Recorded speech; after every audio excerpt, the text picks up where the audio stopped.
na nakapeso sa pag-akyat lamang ng underpass. Na-corner ang mga suspect sa underpass at nang umaktong manlalaban, binarila sila ng mga pulis. Patay on the spot ang dalawang suspect, samantalang dead on the spot din ang dalawang suspect sa may ilalim at ang isa naman ay dead on arrival sa Sampaloc Hospital. Igan? Okay, maraming salamat, Jay Sabale. Yan. Only in the Philippines, inihinala patay, no? Hindi na kailangan patupad ang death penalty dito. Yeah, aktong babaril. Kung magkakamot lang, di ba? Kailangan may rules of engagement, no? Hindi porket sinabi hold-upper, nandun hold-upper. Okay, sumalpok ang isang tanker sa isang konkretong harang ng Osmeña Bridge sa South Superhighway. Sugatan ng driver ng truck na aminadong nakainom. Yan ang ronda report ni Dante Perallo. Dante? Yes, Igan, nang dahil nga sa sobrang kalasingan ng driver, kaya na-aksidente ang tanker na ito sa may South Superhighway sa Makati pasado hating gabi kanina. Una munang bumangga ang tanker, Igan, sa konkretong bahagi ng Osmeña Bridge bago sumalpok sa bakal na poste ng ilaw. Sa lakas ng impact, nasira ang poste habang wasak naman ang unahang bahagi ng tanker at basag ang windshield. Humampalang pa ito, Igan, sa southbound lane ng Osmeña Bridge, kaya naman di makadaan ang mga sasakyan at bumagal ang daloy ng trapiko. Wala namang malubhang nasaktan sa aksidente maliban sa driver na bahagyang nagalusan sa braso at kamay. Wala ring kargang gasolina ang tanker pero tumagas ang langis sa makina nito kaya binomba ito ng tubig para di na maka-aksidente ng mga motorista. Yan ang Ronda Report mula sa lungsod ng Makati. Balik sa iyo, Igan. Maraming salamat, Dante Perelio. Samantala, natagpuan na kahapon ang bangkay ng nawawalang mountaineer sa Rodriguez Rizal na si Adrian Alba pero patuloy ang hinagpis ng kanyang pamilya. Giyit kasi nila may foul play daw na naganap sa pagkamatay ni Adrian. Duda raw sila sa dahilan ng pagkamatay ng kanilang anak at ayon sa kanyang kapatid, meron daw dapat managot sa pangyayari. At ang masaklap din daw, wala ni isa man sa naging kasama ni Adrian sa basic mountaineering course ang nakikipag-ugnayan sa kanila. Actually, parang late nga na na-report dun sa mga rescuer, di ba? Parang 9 o'clock siya na wala. Alas 4 na ng hapon na lang. Mountaineer, Anong grupo? Mountain climb. Kasi dapat wala iwanan yan. Oo. May body. Lalo na basic. First, basic mountaineering. Ang nakatulong pa yung mga kagawad doon sa lugar. Oo, di ba? Kung basic, ibig sabihin, yung kasama mo doon, eksperto na. Dahil tuturuan kayo Ba't hindi na agapan itong si Alba? Samantala, sa ibang balita, patuloy ang investigasyon ngayon ng PhilPost ukol sa ginawang illegal na pagbubukas umano ng kanilang empleyado sa isang parcel. Huli sa CCTV ng PhilPost ang ginawang pagbubukas sa isang parcel ng kanilalang empleyadong si Lovelyn De Leon sa kanilang Central Mail Exchange Center. Kita rin ng isa pang lalaki na ayon sa PhilPost ay isang customs representative na kinilalang si Omar Said. Isang tila nakabalot na papel ang kinuha ni De Leon at ang taga-customs pasimpleng idinikit sa ilalim ng kanyang folder ang papel. Ang tila nakabalot na papel, posible raw na ang perang nagkakahalaga ng 100 euros o 6,000 piso na dapat ay kasama raw sa package ayon sa recipient ng parcel. Itong pera ang kumpirmadong nawala sa parcel. Ayon sa legal service ng PhilPost, bawal daw ang ginawang pagbubukas ng package ni De Leon pero tugon naman ng mismong acting manager ng CMEX. Kahit wala raw ang may-ari ay binubuksan ng customs ang parcel dahil nasa batas daw nila ito. Ngunit kapag napatunayan nagkasala ay sasampahan ng criminal at civil charges sina De Leon at Said.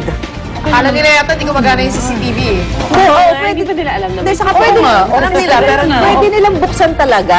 Kasi gano'n. Pero dapat walang mawawala sa package.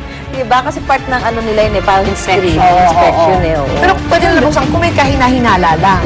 Wala pa silang makina to Hindi, may x-ray yan eh. Tapos pag sa x-ray, pero pag may mga duda pa rin, bubuksan pa rin nila Nakita nila yun. yung pera siguro. Nakita nila yung pera, kaduda-duda yung pera. Kung nakaka-receive, diba, hindi niya naman alam talaga kung ano yung pinadala sa kanya. Malay niya ba kung may nawala or hindi. Unless natawag yung Pero ba, kamag-anak tatawag naman sa niya. Sino ba yung...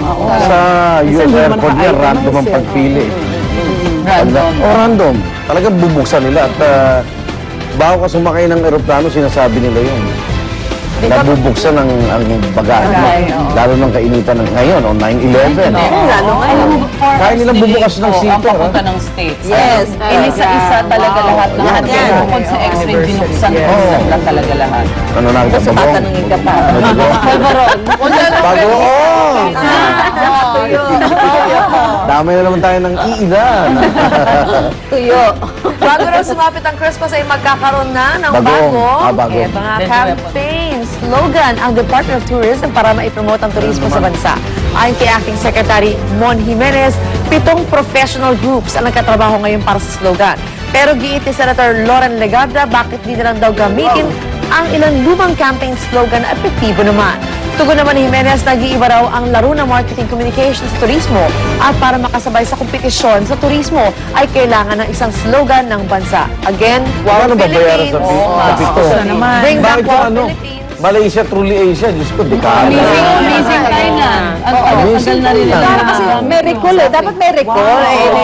Tsaka the fact na alala pa natin yung Wow Philippines says, it means talagang effective siya. Sana balik na para wala na masyadong gastos. Wow, diba? Philippines. Magic Oo, City. kung tayo yung iba ng iba ng ano. Baka sabihin mo, is this in Philippines? Wow, Philippines. Ito naman isang magandang balita din ito. After ng kanyang natanggap na award mula sa Walt Disney, isang karangalan na naman ang atid sa mga Pinoy na sikat na singer-actress si Lea Salonga. Napili kasi siya para mag-judge sa Miss Universe 2011. Isa si Lea sa mga napiling maging hurado sa ika-60 taon ng beauty pageant na gagawin sa Brazil next week, September 12.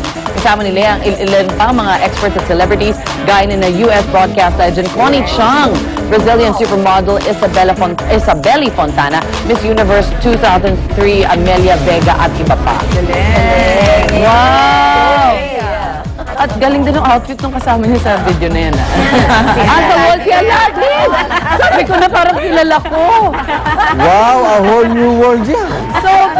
Tama kasi si Jasmine, di ba? Siya yung kumanta. Siya ang singing Magic voice ni carpet. Jasmine. Perfect. Kaya pala Kaya- na pa, Suzy. Oo, natulala. Ang ganda ng Kulang na lang simulan. Kasi siya rin yung singing voice. Simulan diba? ba? Mas mura yung magic carpet. Walang langis yun. Kaya tambay lang dito sa pinakamasayang morning barkadahan. Mga igan, ito po ang Unang Hirit!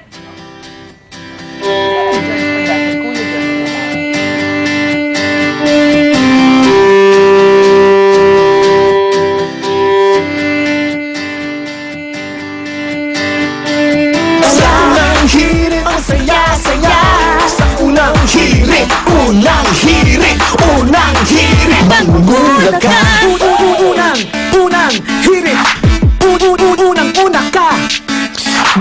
Ang mas maganang pagsalubong sa inyong umaga ay hatid ng Unang Hirit at Hunt's Pork and Beans.